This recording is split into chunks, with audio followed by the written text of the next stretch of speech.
Hello everyone. In this video lecture, we will discuss LU decomposition method to solve system of linear equations. This is also a direct method to solve the system of equations. Okay, so let's start. सबसे पहले तो LU decomposition हम study क्यों करते हैं? What is the advantage of this method? जैसे यहाँ पर जो नेम सजेस्ट कर रहा है, we have a system से AX equals to V. ये हमारे पास सिस्टम हो गया. तो हमारे पास जो कोफिशिएंट मैट्रिक्स ए है, this matrix A is decompose in the form of lower triangular matrix and upper triangular matrix. इनसे हमें एडवांटेज क्या मिलता है? हमारी जो लोअर ट्रायंगुलर मैट्रिक्स या upper triangular matrix, not only lower और अपर, वी कैन से सिंपली जो ट्रायंगुलर मैट्रिसेस हैं उनको डील करना काफ़ी ईजी होता है. उनसे हमें इन्वर्स निकालना हो, उनके लिए हमें बैक सब्स्टिट्यूशन करना हो, तो हमारे लिए काफ़ी ईजी हो जाता है. जैसे आपने गॉस एलिमिनेशन में ऑलरेडी अपर ट्रायंगुलर कन्वर्जन किया है और उसके बाद बैक सब्स्टिट्यूशन आपने सॉल्व किया था, तो सेम प्रोसेस हमारे पास एलयू डिकम्पोजिशन में भी होने वाला है कि हम यहाँ पर एक पर्टिकुलर फॉर्म ऑब्टेन कर लेंगे और बैक सब्स्टिट्यूशन से हम वहाँ पर सॉल्यूशंस को ऑब्टेन कर सकते हैं. तो सबसे पहला हमारा टास्क आता है कि जो मैट्रिक्स है, जो कोफिशिएंट मैट्रिक्स आपको गिवन है, you bifurcate this coefficient matrix in the form of lower triangular matrix and upper triangular matrix. तो उसके प्रोडक्ट की फॉर्म में आपको एक्सप्रेस करना होगा. सो ये लोअर ट्रायंगुलर और अपर ट्रायंगुलर आप कंसीडर कैसे करते हैं? तो इनकी फॉर्म्स भी हमने यहाँ पर कंसीडर की हुई हैं. सो जो कंसीडरेशन है वो हम यहाँ पर देख लेते हैं. Consider LH 1 0 0 1 0 1 L2 1 L3 1 L3 2. So हमारे पास only these three entries in the lower triangular matrix are to be determined and U is considered as. अब किसी एक को हम इस तरह से कॉल कर लेते हैं. देखिए बाकी तरीके और भी हैं, हम यहाँ पर सिंपलेस्ट वे सॉल्व करने की कोशिश कर रहे हैं जिससे कि आप इजीली इसको सॉल्व कर पाएँ. अब ये जो एंट्री आपकी 1 1 पोजीशन पर होगी ए के अंदर, तो यहाँ पर तो आपने 1 फिक्स कर दिया है, तो इसको अब हमें करना पड़ेगा U11 के अंदर. ये आप L11 भी कर सकते थे, लेकिन हमने इसको U11 के अंदर टेक कर लिया. बाकी और भी प्रोसेस हैं, आप हो सकता है कि यहाँ पर L11 भी आए और U11 भी आए, वो थोड़े कॉम्प्लिकेटेड हो जाएंगे, तो उसमें हम जाने की कोशिश नहीं कर रहे. हम सिंपल प्रोसेस यहाँ पर देखते हैं. ठीक है. So next this is 0 U22, this one is U23, this is 0 0 U33. आपके पास ये LU आ गया. इनसे आपको ए आपके पास गिवन है, यू ऑब्टेन दीज एंट्रीज. और जैसे ये एंट्रीज मिलेंगी फिर आप अपना सिस्टम इजीली सॉल्व कर सकते हैं. कैसे सॉल्व करेंगे? देखिए अगर हम अपने सिस्टम की बात करें ना, अगर हम अपने सिस्टम को देखें, हमारे पास AX equals to V given है. हम इस सिस्टम को in the form of LUX equals to V लिख सकते हैं. अब ये UX और V आपके पास आ गया. So suppose we take some another variable UX equals to some Z. हमें नहीं पता है कि क्या Z है, तो हमारे पास ये क्या बन गया, LZ इक्वल्स टू V. यहाँ से आपके पास ये ट्रायंगुलर मैट्रिक्स है, you can easily obtain Z, Z1, Z2, Z3 something. Okay. So जैसे ही Z1, Z2, Z3 आपको मिलते हैं, आप यहाँ पर ये जो सब्स्टिट्यूशन आपने लिया इसको ऑब्टेन कर सकते हैं. एंड देन आपके पास जो अननोन आपका वेक्टर है X, you can easily obtain this X. तो यही प्रोसेस हम यहाँ पर आप देखने वाले हैं. सो हमने एक जो previous video lecture Gauss Jordan वाले में जिस एग्जांपल को सॉल्व किया है, उसी को यहाँ पर भी अगेन फिर से प्रोसीड करते हैं through the LU decomposition method. So consider the example. The given system is x plus y plus z equals to say 7, x plus 2y plus 3z equals to 16, x plus 3y plus 4z equals to 22 in matrix form. बहुत simple process है, आप इसको बड़े easily solve कर सकते हैं. और approximately ये कई एग्जाम में पूछा जाता है. गेट में काफ़ी ये क्वेश्चन पूछा जाता है LU डिकम्पोजिशन का. आपका सिविल सर्विसेज में भी अक्सर ये क्वेश्चन पूछ लिए जाते हैं. सिविल सर्विसेज में एक limited number of questions numerical से आते हैं. आपको अप्रॉक्सीमेटली 2 क्वेश्चंस मिलेंगे. 2 मीन्स समथिंग 10 + 15 यानी 25 मार्क्स का paper either in paper 1. Basically paper 1 में ही शायद ये मिलते हैं. तो अभी मुझे अच्छा एक चीज़ अभी मुझे याद आ रहा है, हमारे प्रीवियस वीडियो में जो मैंने इंट्रोडक्शन वाला वीडियो दिया था न्यूमेरिकल का, तो किसी कैंडिडेट ने वहाँ पर कमेंट किया हुआ है.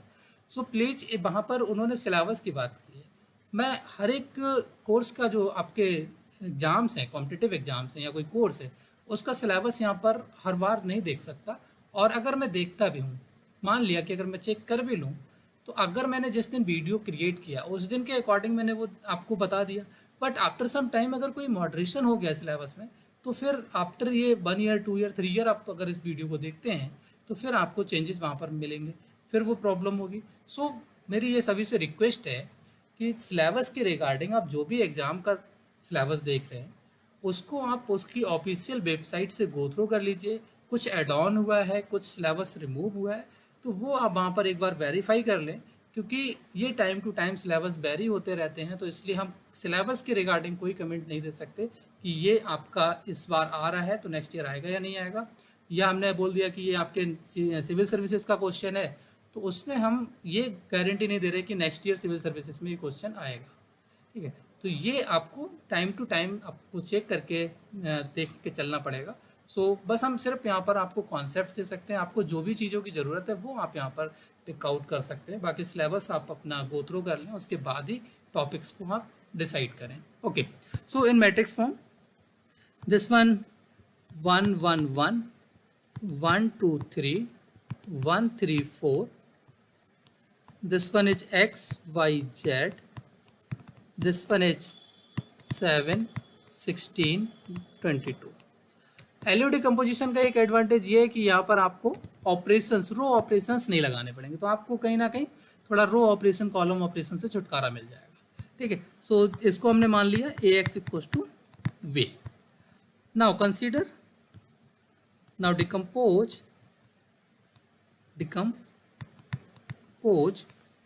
A in the form LU। So आपके पास LU, L मैंने और U पहले ऊपर दे रखा है, तो A आपके पास यहाँ पर अवेलेबल है 1 1 1 1 2 3 1 3 4। आपके पास L अवेलेबल है 1 0 0, this is L2 1 1 0, this is L31 L32, this is 1। आपके पास U अवेलेबल है, आप डॉट प्रोडक्ट ले लीजिए, U11 U12 U13 it's 0, U22 U23 0 0 U33। आप इनकी प्रोडक्ट लेंगे। ठीक है, आप राइट साइड में प्रोडक्ट्स लेके लिखते जाइए।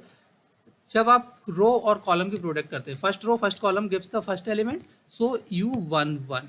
ठीक है, first row second column gives the second entry, U12। Third row third column, sorry first row third column gives the first row third element. ठीक है, third column, so this is U13। Next L21 U11 L21 U12 plus U22 L21 U13 plus U23। आपका जो last वाला रो है ये ज़्यादा entries हैं, तो इसमें थोड़ा सा आपको स्पेस की ज़रूरत पड़ेगी। L31 U11, ठीक है, L31 U12 plus L32 U22, okay, and last one is L31 U13 plus L32 U23 plus U33। ठीक है, सो कुछ एंट्रीज तो आपको ईजिली यहाँ से मिल जा रही होंगी। इक्वेटिंग रेस्पेक्टिव कोफिशिएंट्स या respective elements, sorry not coefficient, equating respective elements. So सबसे पहले U11 आपको मिल जाएगा, U11 इज 1, आपको U12 मिल गया विच इज 1, U13 इज 1, आपको कुछ वैल्यूज मिल चुकी हैं।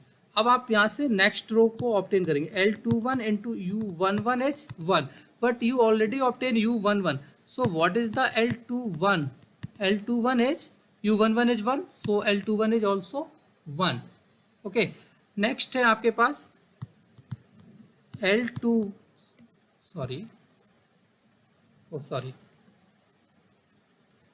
नेक्स्ट है आपके पास L21 U12 plus u22 and its value is 2. सो आप इसको सॉल्व कर लीजिए. L21 आप ऑब्टेन कर चुके हैं, L12 आप ऑब्टेन कर चुके हैं, सो U22 आप ऑब्टेन कर सकते हैं. So what is the U22 is also 1. ठीक है. अगली वैल्यू आपके पास है L21 U13 plus U23. Is it correct? Yeah. Plus U23. And its value is 3. So this is 1 into 1 plus U23 आपको obtain करना है. And this is the 3. So U23 is 2, not 1. It's 2. तो आप approximately देखिए कितनी सारी values निकाल चुके हैं. अब आपको कुछ फर्दर वैल्यूज निकालनी रह गई हैं. आप नेक्स्ट थोड़ा सा इसको सिंक्रोनाइज कर ले रहा हूँ, थोड़ा छोटा लिखने की ज़रूरत पड़ेगी जिससे अगले बड़ा ना हो. This is L31 U11 and this value is 1. Already मुझे याद है तो मैं यहाँ से अभी डायरेक्ट लिख दे रहा हूँ. ठीक है. और L31 आपको निकालना है, U11 आपको गिवन है 1 into 1 equals to 1. So L31 is 1. अगली वैल्यू है आपकी L31 U12 plus L32 into U22 और ये वैल्यू आपको गिवन थी 3. सो आप यहाँ पर इसको सॉल्व कर सकते हैं. L31 आप ऑब्टेन कर चुके हैं 1, U12 आपका 1 है, प्लस L32 आपको नहीं पता है, ये निकालना है. U22 आप कहीं पर सॉल्व कर चुके हैं विच इज़ 1 और ये 3 दिया है. तो L32 आपका हो गया 2. L32 मिल गया, L31 मिल गया, सब कुछ मिल चुका है. अब लास्ट एक वैल्यू बची है आपकी निकालने को, इसको और देख लेते हैं. L31 U13 plus L32 U23 plus U23. Computations यहाँ पर ज़्यादा हैं, बाकी क्वेश्चन बहुत ईजी है. L31 is 1, U13 is 1, L32 is 2, U23 is 2 plus U33, sorry it's not U23, it's U33 and its value is 4. So यहाँ से आप फाइनली सॉल्व कर सकते हैं. अगर हम कंप्यूटेशंस करेक्टली कर रहे होंगे तो हमारा आंसर डेफिनेटली आएगा. अगर कंप्यूटेशंस में थोड़ी भी मिस्टेक हो गई तो फिर आपको काफ़ी प्रॉब्लम्स हो जाएंगी. सो प्लीज़ कंप्यूटेशंस का ध्यान रखिएगा. अगर कहीं पे कोई मिस्टेक हुई हो तो प्लीज़ करेक्ट इट. आप मुझे कमेंट सेक्शन में ज़रूर बताना जिससे कि मैं यहाँ पर मेंशन कर सकूँ कि ये मिस्टेक्स हुई हैं. आप कोशिश ये है कि कोई भी मिस्टेक ना हो. कंप्यूटेशंस का बहुत बड़ा रोल है. Okay. So now in our normal form, hence our L100 L21 is 1 1 0. L31 is 1, L32 is 2 1. So this is the lower triangular matrix. Now U11 ये तो एज इट इज आ गया. U12, what is your U12? Where you find, sorry, U21, not U12, U21,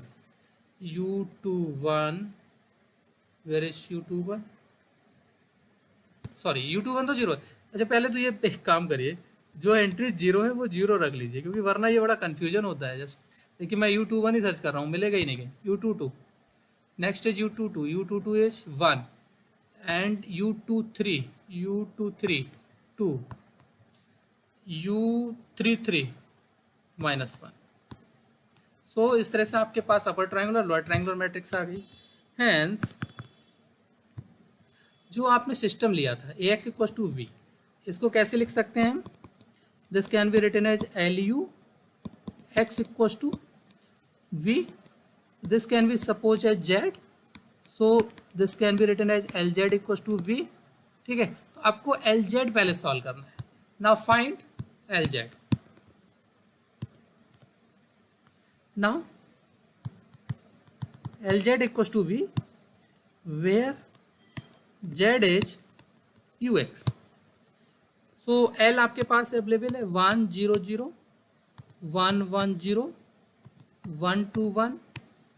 Z में भी called है Z1 Z2 Z3 and we आपको given था 7 16 22। आप यहाँ से सॉल्व कर लीजिए। Z1 is 7, Z1 plus Z2 is 16, so what is the value of Z2 is 9. Okay, and Z1 plus Z2 Z2 plus Z3, Z1 plus 2 Z2 plus Z3 equals to 22. It's 7 plus 18 plus Z3 is 22. So what is the Z3 is? This is the 25. It's minus 3. Hence ux equals to z। u means put कर दीजिए भाई, u आपके पास 1 1 1 0 0 it's 0 it's 1 1 I think u, yeah, 1 2 and minus 1 1 2 and minus 1। x आपके पास कितना है, x y z, and what is z, z1 z2 z3 7 9 and minus 3 7 9 and minus 3। सो अब ये back substitution करेंगे तो minus Z equals to minus 3, it means Z equals to 3, Y plus 2 Z equals to 9, so Y equals to 9 minus 2 into 3 which is the 3। Next is X plus Y plus Z by the back substitution. यहाँ पे लिख देना by back substitution. ये थोड़ा lengthy process है but easy है काफ़ी। Okay, so what is the value of z is 3, y is 3 and its value is 7. So this is x plus 3 equals to 7. So what is the x? X equals to 1. Hence x equals to 1, y equals to 3, z equals to 3। आप लोगों ने ये Gauss Jordan में भी solve किया था, यही result आ रहा था।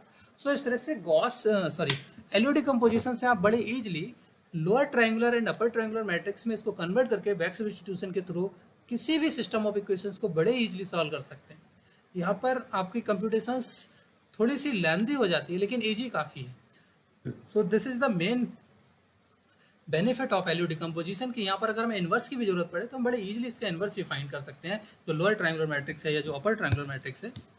बेसिकली मैं जो बात कहना चाह रहा हूँ, आपने जो सिस्टम लिया था ए एक्स इक्वल्स टू वी, तो आप कहीं ना कहीं एक्स क्या लिखते हैं, ए इनवर्स वी, तो ये आप निकालने की कोशिश कर रहे हैं। अब जब हमारे पास ए अगर एल यू फॉर्म में गिवन है तो L U X equals to V, तो आप यहाँ पर क्या करें, एल इनवर्स अप्लाई कर दें, L inverse L U X equals to L inverse V. तो ये आपके पास आइडेंटिटी हो गया। तो यू एक्स इक्वल्स टू आपके पास कितना आ गया, एल इनवर्स वी। तो जो जेड आप कॉल कर रहे हैं कहीं ना कहीं ये आपका जेड एल इनवर्स वी है, कुछ और नहीं है। ठीक है, फिर आप एक्स के लिए क्या करते हैं, आपने यू इनवर्स से अप्लाई कर दिया दोनों साइडों पे, यू से आपने यू इनवर्स से अप्लाई कर दिया, तो ये आपका जेड आ गया। अब ये आइडेंटिटी हो गया तो एक्स कितना आ गया आपका, यू इनवर्स एस जेड। तो सेकंड प्रोसेस में जिसमें हम एक्स निकाल रहे हैं उसमें हम यू इनवर्स जेड फाइंड कर रहे हैं बाई द बैक सब्स्टिट्यूशन। तो ये बेसिकली यहाँ पर मेन इसका प्रोसेस है और बड़े ईजिली इसके क्वेश्चन आप सॉल्व कर सकते हैं। अगर हम ग्रेजुएशन के कोर्सेज की बात करें तो मैनी यूनिवर्सिटीज़ में ये सिलेबस आपके पास एलयू डिकम्पोजिशन होता है। ठीक है, वहाँ पर आप इसको यूटिलाइज कर सकते हैं। कॉम्पिटिटिव एग्जाम्स में मैंने गेट का एग्जाम बताया, गेट के एग्जाम में इसका क्वेश्चन नॉर्मली आपको पूछा जाता है, सिंपल इस तरह का क्वेश्चन होता है 2 मार्क्स का। 100 मार्क्स के पेपर में कुछ जीएस सेगमेंट होता है और फिर आपका कुछ ये होता है। तो सोचिए कि आपको कितना ईजिली समथिंग क्लियर करने के लिए गेट 25 to 30 मार्क्स के लगभग चाहिए होता है। बट आपको इस तरह से बहुत सारे क्वेश्चन मैंने लीनियर अलजेब्रा के कॉन्सेप्ट में भी वहाँ पर बताया, न्यूमेरिकल में भी आप ये देख रहे हैं, ये मिल सकता है आपको, या फिर आपके पास रूट फाइंडिंग मेथड से कुछ आ सकता है। ठीक है, तो उन सब चीज़ों को हम अगले प्रोसीड कर रहे हैं। सो आई थिंक इसको यहीं पर स्टॉप करते हैं और मिलते हैं नेक्स्ट वीडियो के अंदर with the iterative methods. Okay, so हमारा मेन जो कॉन्सेप्ट है न्यूमेरिकल का वो अब इटरेटिव मेथड से स्टार्ट होगा।